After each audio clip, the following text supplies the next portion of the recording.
Welcome to What is Truth? Brought to you by the Southern New Mexico Church of God in Las Cruces, New Mexico. What is Truth is a weekly program which seeks to focus our attention on the truth of God's Word. Now, with this week's lesson, here's Pastor Meyer Stahl.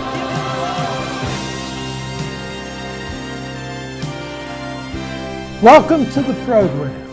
Today's topic, today's question is God fair? Now, we'll ask some questions.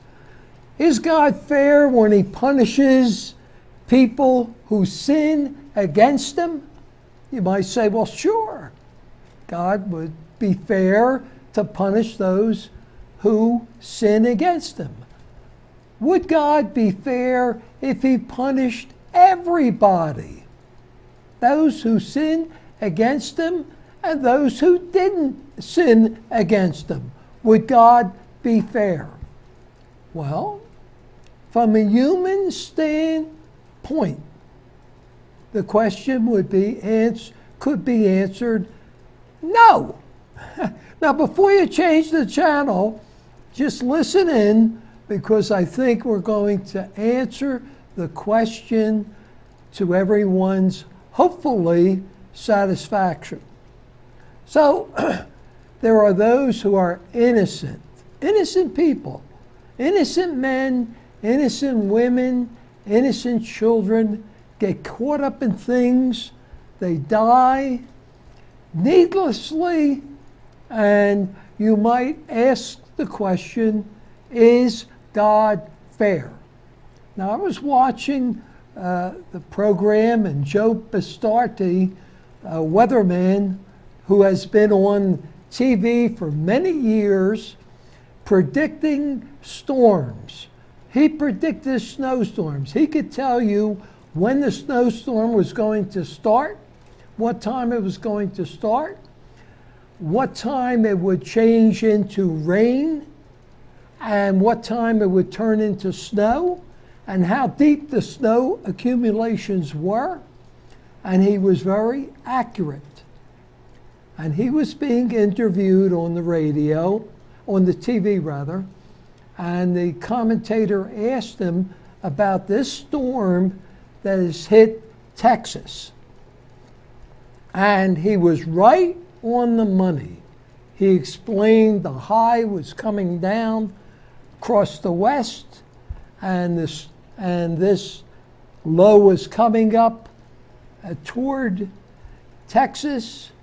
And he explained exactly how with the weather, with the rotations, how this storm was staying put because the high wouldn't let it out. And he was explaining how bad this storm would be. And he was right on the money. Now, that was incredible. Did God have anything to do with it? Could God have prevented this terrible, this worst of the worst storms? I'm going to show you a couple clippings from the newspaper here. We're going to look at, and here's one here. Harvey rains worse than the worst case scenario in Texas. The worst storms Texas has ever seen. Now, here's another part, and it shows shelter running short of space. So thousands of people are filling up the shelters, and they're running short of space. Now, people are losing their automobiles, their trucks, their homes, their RVs. Most have not flood insurance. Without flood insurance, they don't collect a penny. And most people do not have flood insurance out there, and they're not going to collect. and they've got complete losses. They don't have anywhere to go.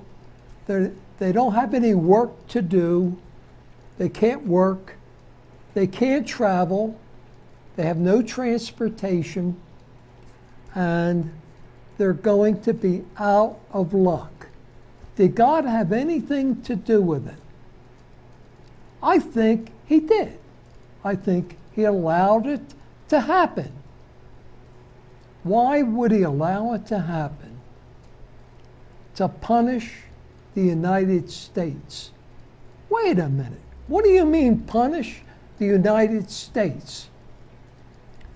Well, before we go any further, I want to explain how God could be punishing the United States. But first, I want to offer these two important booklets before we forget.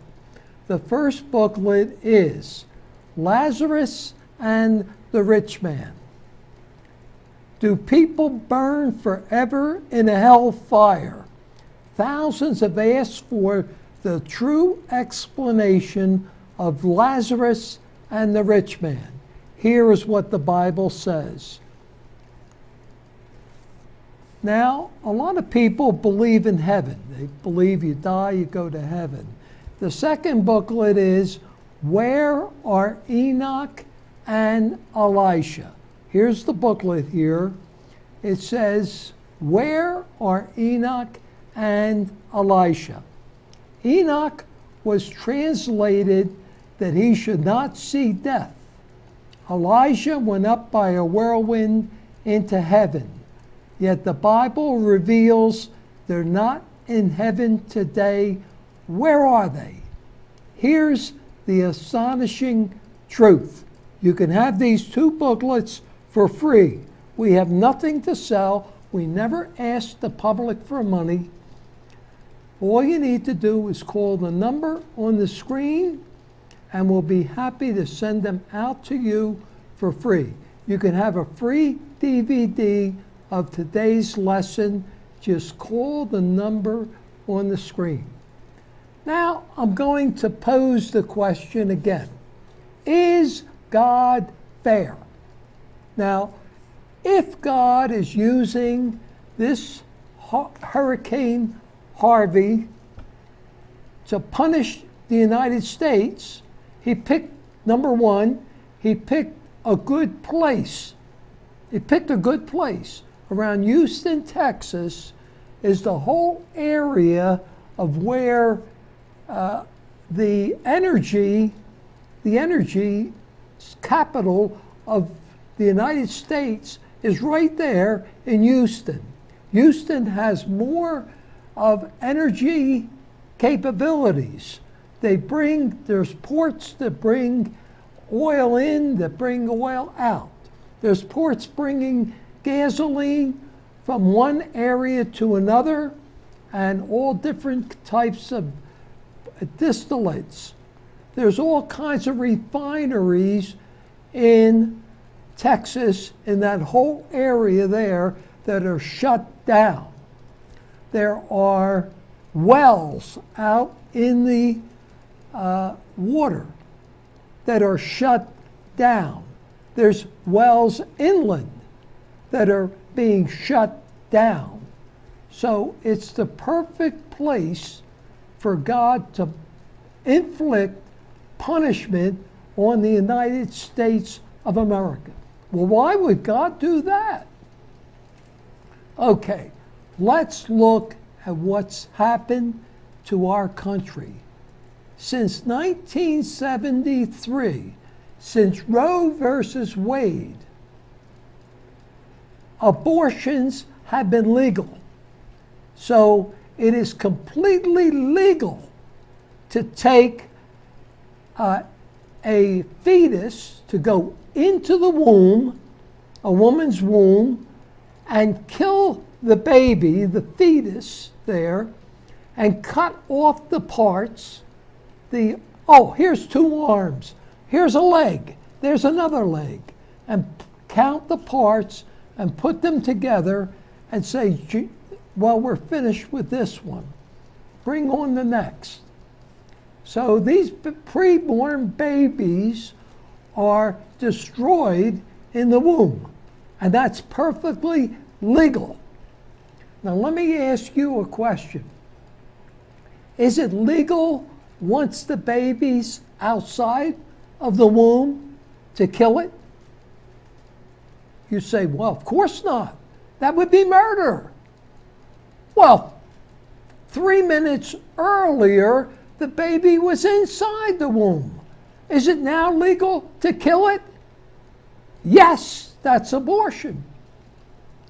Does it make sense to you? No. It doesn't make any sense whatsoever. There's a human being in that womb. If you destroy it, you are committing murder, whether or not the law says it's murder, the law says it's not. Okay. Does that make it not? Okay. Homosexuality. Homosexuality is, in the Old Testament, it's condemned in the Old Testament. Well, you say, oh, that's the Old Testament. Well, I got news for you. It's also condemned in the New Testament. In Romans chapter 1, it's condemned there. So it's condemned in the Old Testament, it's condemned in the New Testament, and yet we allow it here in the United States of America. We're allowing it. And unfortunately, this is legal. It's perfectly legal. Perfectly legal for homosexuals to, up to now, to join the army, to be employed anywhere. You have to employ them. You know, this country was one of the first countries in the, except for China. China used abortion to limit families to one. Then they decided they would limit the families to two, and they used abortion as the means of birth control, controlling the births. Then the United States in 1973 allowed abortion, and now abortion is legal all over the world, in South American countries, in Europe, all over the world. It started first here with us. And the same thing with homosexuality. It's legal here, it's legal everywhere else. Now, it's so unfortunate that we find ourselves with so much sin in this country, and we're being punished because of it. Now, please don't go away. We're going to take a short intermission. Please don't go away. We have more to show about God being fair. We'll see you soon.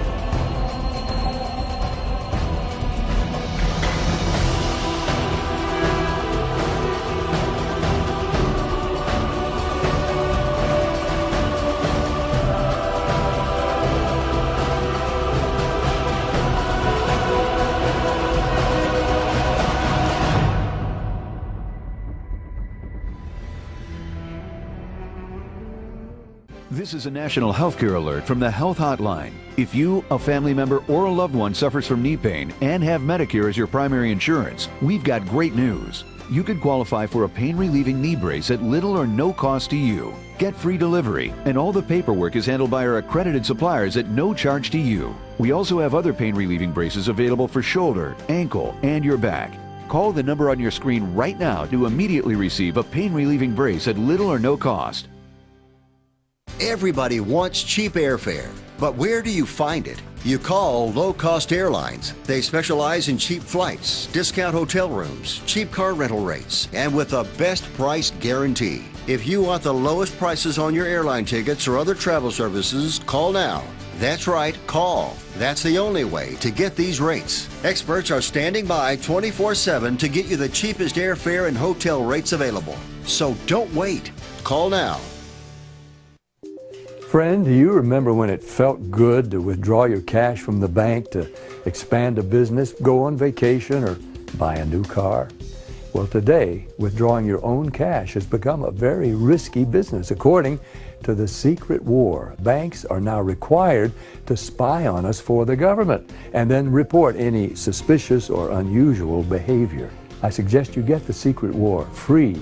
Call the number on your screen or visit online. Hey, Grandpa, come play catch. Well, Don't you want to play catch with me? I want to, but my back doesn't. It hurts so bad I can barely... Oh. Has this ever happened to you? You could qualify for a pain-relieving back brace at little or no cost to you. Call the Pain Relief Hotline now. Catch it! Wow, Grandpa, it's going so high. Call the Pain Relief Hotline now to get your pain-relieving back brace.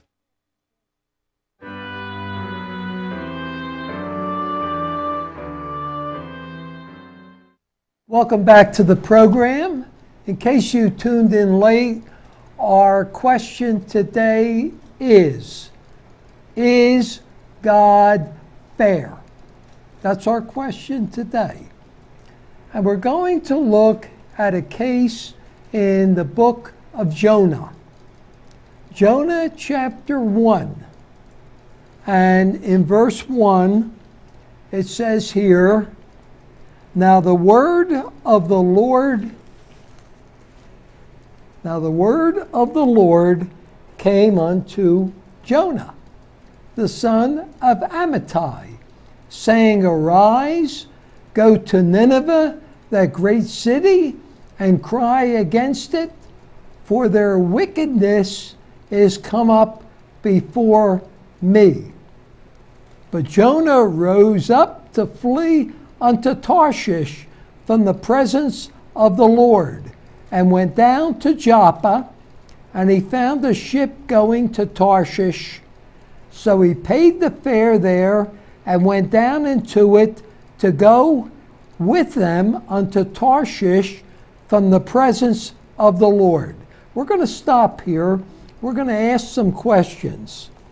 Now, one question is, did Jonah think that if he went to Tarshish, that was Spain, that God wouldn't be there? You know, it's almost laughable. I'm going to run away from God. I'm going to go on a ship, and we're going to sail away, and I won't have to do this. I won't have to do this job. I don't like this job. Why? Why didn't Jonah want to do what God had told him? Well, Nineveh was a city that belonged to a group of people that were enemies. They were Assyrians. They were called Assyrians, not Syrians, but Assyrians, A-S, Assyrians. They were Assyrian people, and in 705 BC, they came down from Europe, and they invaded the 10 tribes of Israel that were living in the north, that had their capital at Samaria, and took them all away as prisoners, as slaves. Now, they were an exceptionally cruel people. What they did was, each slave would wear a ring in its nose, her nose or his nose. They would bore a hole from one nostril to the other, and they would put a ring in there. And then they would tie the ring with a rope, and they would take a line of Israelites, and they would tie each ring with a rope, tie a knot in, and then go to the next one, tie another knot, couple knots, a next one, couple knots, and then they would have one man in the front of all of these Israelites, this long line of Israelites, and he would give a pull. And when he gave a pull, the first person would feel the pull in their nose, and their nose would start bleeding because of the pull. And the person behind, their nose would bleed. And the person behind, their nose would bleed. And it would all have to start walking. So they were walking, being led by the nose. You ever hear the expression, being led by the nose? That's where the expression comes from. It was a horrible thing that these Assyrians would do to their prisoners.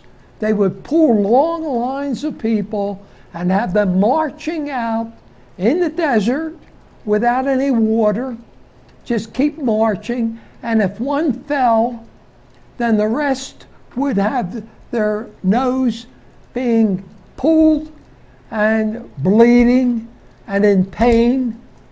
It was a terrible, terrible way they treated their slaves. Now, they took all these people away as slaves. Then they started to invade the southern kingdom of Judah that had their capital at Jerusalem. They were the tribe of Judah, the tribe of Benjamin, and half of the tribe of Levi. And they were taken away by the Babylonians in 585 BC. A different group of people took them away. But they were invaded by these Assyrians. So, Jonah didn't want to have anything to do with them. Didn't want to have anything to do with them. He didn't want to show them any mercy. Now let's see what happened. Jesus Christ makes mention of them in the book of Mark. We're going to the book of Mark, and we're going to chapter 12, and we're looking here at verse 40. Mark verse 40. For as Jonah was 3 days and 3 nights in the whale's belly, so shall the Son of Man be 3 days and 3 nights in the heart of the earth. So Jesus had predicted his death and how long he would be in the grave. Now, why did he do that? Because if we drop up here to verse 38, then certain of the scribes and Pharisees answered, saying, Master, we would see a sign from you. That's a miracle. Show us a miracle. But he answered and said unto them, an evil and adulterous generation seeks after a sign. But there shall be no sign be given to it, but the sign of the prophet Jonah. For as Jonah was 3 days and 3 nights in the whale's belly, so shall the Son of Man be 3 days and 3 nights in the heart of the earth. Do you think Jesus Christ believed the story of Jonah? Yes, he did. He said, the men of Nineveh, that was the people that Jonah came back and was telling them that they would all die, and they repented. But the men of Nineveh shall rise in judgment with this generation, and shall condemn it, because they repented at the preaching of Jonah. So Jonah was told he was swallowed by the fish, he was vomited on the shore, and he went through the city of Nineveh condemning it and telling it that it would that it would be destroyed. And they all repented. And behold, a greater than Jonah is here. Wow, a greater than Jonah. That's Jesus Christ is greater than Jonah. Now, why would we be punished? Why would the United States of America be punished? The same reason why God would punish Nineveh, the same reason why God punished the nations of Israel, because they disobeyed God. Let's go to Deuteronomy 28. They disobeyed God. God said here in verse 1, and he says, "And it shall come to pass, if you shall hearken diligently unto the voice of the Lord your God, to observe and do all the commandments which I command you this day, that the Lord your God will set you on high above all the nations of the earth, and overtake you, if you shall hearken unto the voice of the Lord your God." Verse 15, "But it shall come to pass, if you will not hearken unto the voice of the Lord your God, to observe, to do all his commandments and all his statutes which I command you this day, that these curses shall come upon you and overtake you." You can read the rest of the curses that you see in the book of Deuteronomy 28. Well, we're coming to the end of the program. We're offering these two booklets, where are Enoch and Elisha, and Lazarus and the rich man. And we do have an interactive Bible study every Saturday at 1 o'clock at 1701 East Missouri. Bring your notebook, bring a Bible and a pen, and bring your questions, and we'll be glad to answer them all. Next week, we'll be back with the same question. Is God's fair? Please tune in next week to find the answer. Yes, God is fair from his viewpoint. He might not be fair from ours. We'll be back next week. We'll see you then. You have been listening to What is Truth with Pastor Meyer Stahl of the Southern New Mexico Church of God, located in Las Cruces, New Mexico. For copies of today's lesson or for more information, call area code 575-650-7359. That's 575-650-7359. Join us next week at this same time for another edition of What is Truth. Until next week, we wish you God's richest blessings.